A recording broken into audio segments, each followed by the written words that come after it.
L'homme ne vivra pas de pain seulement, mais de toute parole qui sort de la bouche de Dieu.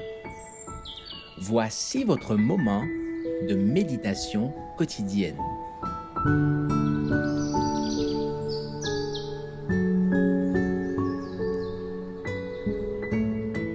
Avec Dieu chaque jour.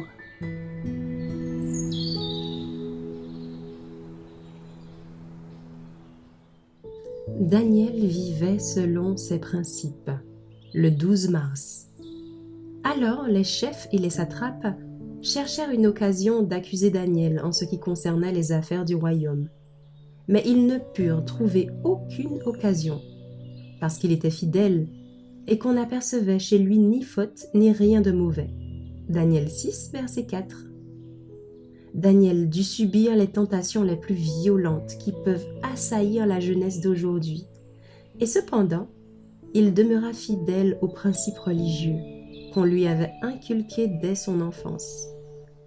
Il vivait au milieu d'influences destinées à renverser ceux qui hésitaient entre leurs principes et leurs penchants naturels.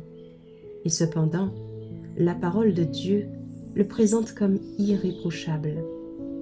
Daniel n'osait pas se fier à ses propres forces morales. La prière demeurait pour lui une nécessité.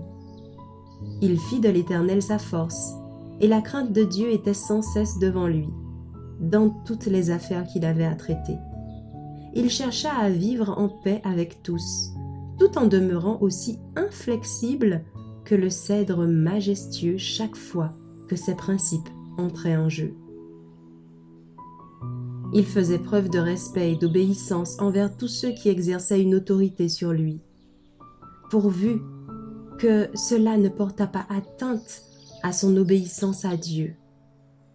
Dans la vie de Daniel et de ses compagnons, nous voyons les principes triompher de la tendance à se laisser aller à ses appétits.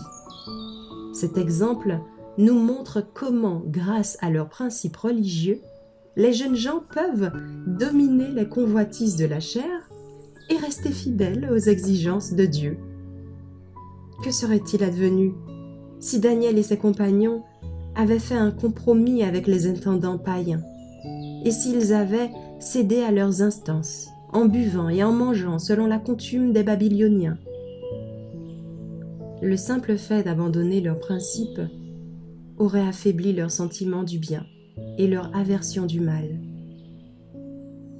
S'ils s'étaient laissés aller à leur appétit, ils auraient sacrifié leur vigueur physique, leur lucidité intellectuelle, leur puissance spirituelle.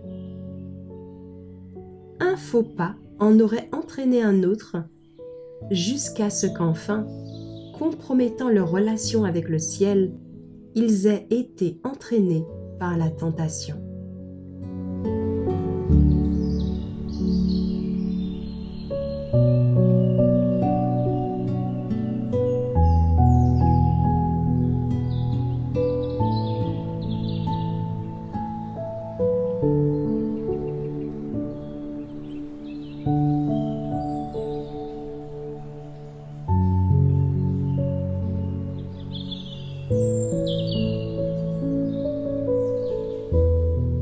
Merci d'avoir écouté cette présentation. Assurez-vous de nous rejoindre demain pour votre moment de méditation quotidienne avec lereste.org.